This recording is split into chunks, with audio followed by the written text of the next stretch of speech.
Tony is a product of Boys Town. Seriously. I worked at Spin. They had a show that all the employees dressed in drag. I didn't have a drag name. I had a popular drag queen, gave me that name. I had a famous personality from Boys Town do my makeup, and it just happened.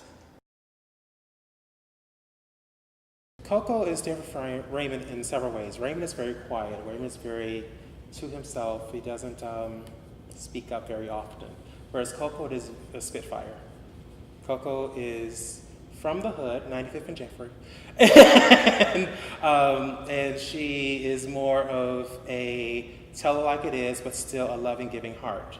So in some aspect, that's how we are similar, but how we are different is that she will have no problem going there in a thong and showing everyone her business, but not really.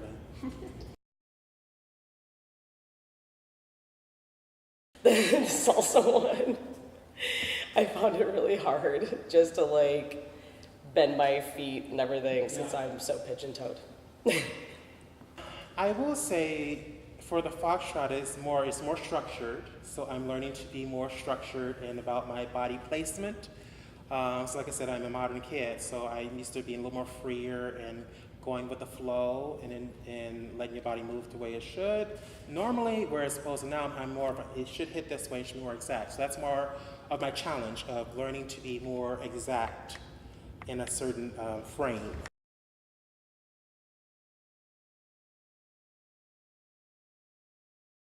Breaking that mold and breaking the stigma that I just would know about a certain type of life when I actually know a lot more than what people give me credit for.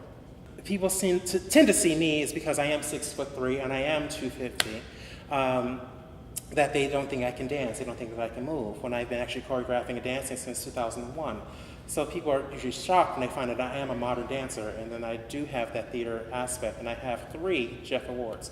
So people are really shocked when they find that truth about me, and like, oh, they think I'm just a regular guy, oh, he doesn't do this, he doesn't do that, but I'm actually very versed in the arts. And that is sometimes kind of startling to people because they see me, they think I'm just from the hood, they don't think I have the education or the knowledge, when actually I have a lot of knowledge and a lot of experience. When it comes to coming out, my family's also supportive. My mom not so much when I first came out, but other than that, she's been over it. My family's very open arms. My friends, I mean, it hasn't been much of any drama with me coming out as gay.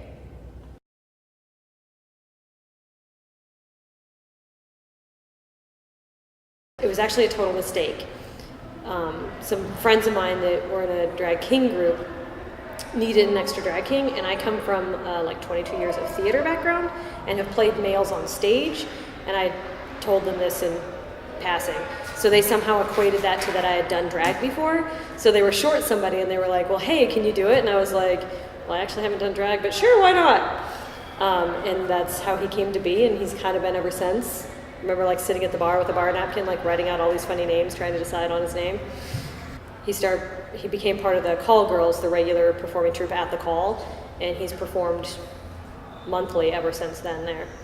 So I think he's actually the only regularly performing drag king in Chicago right now. Both my partner and I come from country dancing, so it took us a while to have to untrain one version and retrain the other. But it was at least both of us were screwing up in the same areas because we both came from the same style. So there was that issue. The waltz, the funny part with that one was that it's like, it looks like such a pretty flowing dance, but it takes so many muscles to stay that way that it's really tiring. And then the swing is that really fast one that you expect to be tiring, but it actually in some ways the waltz is worse. And then the swing is just like, you think you have the steps down, and then you do it to tempo, and you're like, I got none of that. The military, the only thing was I enlisted under the Don't Ask, Don't Tell, and it's kind of interesting. The way that enlistment goes is since they can't ask you and you don't have to tell them, what they do is right before your final enlistment, they hand you this piece of paper, that basically in like 40 different ways outlines that you're not going to be gay or do anything gay. And you read it, and then when you come back, they're like, do you agree to that paper? Like, that's their version of doing it. So it was kind of a weird, like, really creepy, like, communist era type, like, thing where it was like, yeah, sure, I totally agree to not agree to any of that, because I totally am. And that was the only weird part. And then thankfully that got wiped out.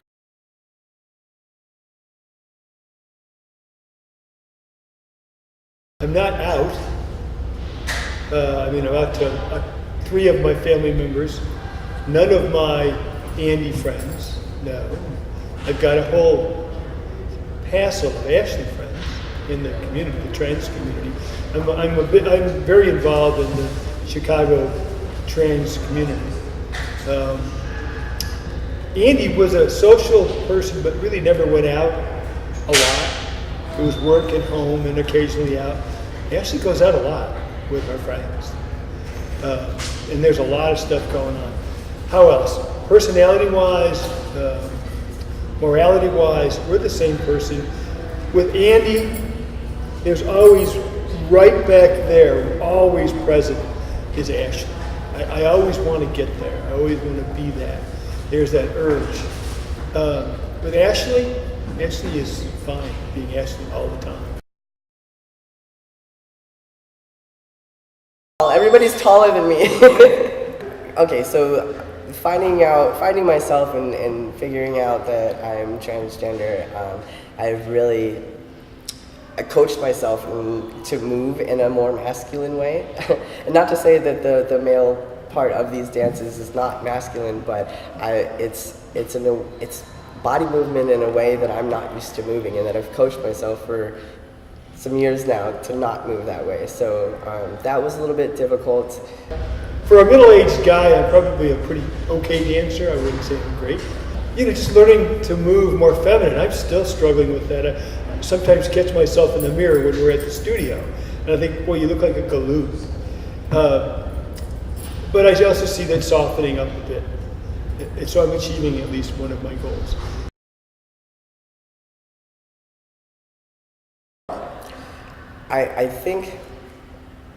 I think with finding yourself and identifying as transgender, you are not only transitioning in your own life, but you're asking everyone in your life, anyone that you come in contact with, to also transition with you.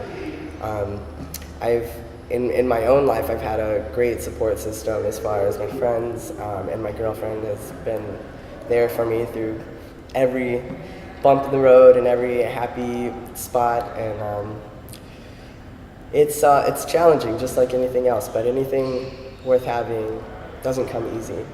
My wife never really had come to grips with it for decades. We've been married for over 30 years. But I had that feeling she thought it was a fetish. I thought it was a fetish. I thought it was sick. And then we had a very significant emotional event together, a very significant crisis, about 4 years ago. And at the end of it, she realized by my nurturing side how much I cared. She got really sick. How much I cared for her and just poured everything into it, that there's a nurturing side that maybe is perfectly legitimate. And she told me, she allowed me to explore it, and it was that day that I started to explore it, and I left my guilt behind. I've never felt guilty about it since, and I never will.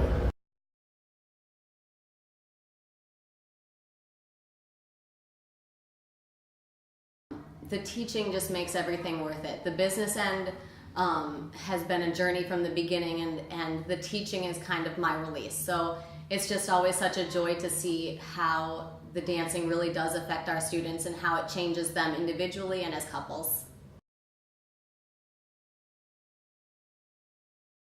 There's two sides of me.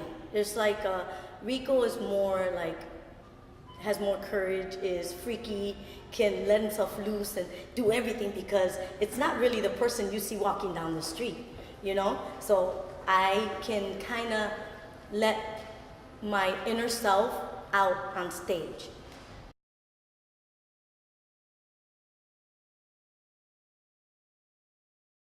ballroom dancing is nothing like what I do on the floor. With the cha-cha, it's hard. It's almost like a workout. I felt like I was always out of balance. Like, I'm gonna fall. How am I gonna do this on stage? And with the tango, it's more of a slow, fast, slow, quick. So it was like, it's really nothing like just going out there and dancing. I thought I was a good dancer till I hit the floor in ballroom dancing.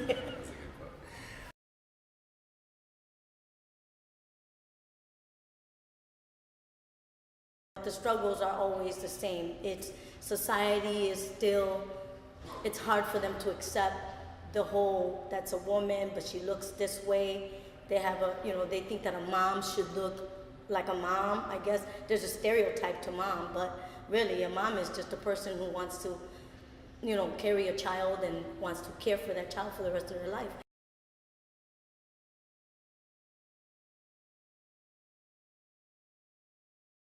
My favorite part of teaching is probably watching the students grow into the dancers and the people that they want to become. And it's really exciting to watch them grow and get all of the benefits from the dance lessons that they enjoy. Honestly, Jameson happened because of this event.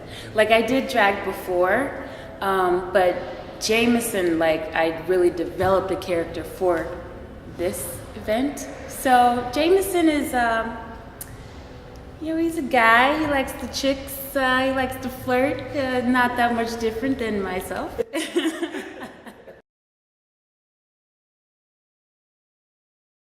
If I can't get it right away, I get frustrated with myself. So I've learned that I need to be a little more patient with myself. And I also learned, because I am hard on myself, but I learned that if I put my mind to it, really focus on it, I could do really good things. Like from when I started and here is amazing because I was so focused on it. Losing my partner blows, but it's, you gotta roll with whatever comes. I mean, the show must go on. So I miss Frida. Frida laid her ass on the side of the sidewalk, and we just gotta keep doing what we do. So, yeah.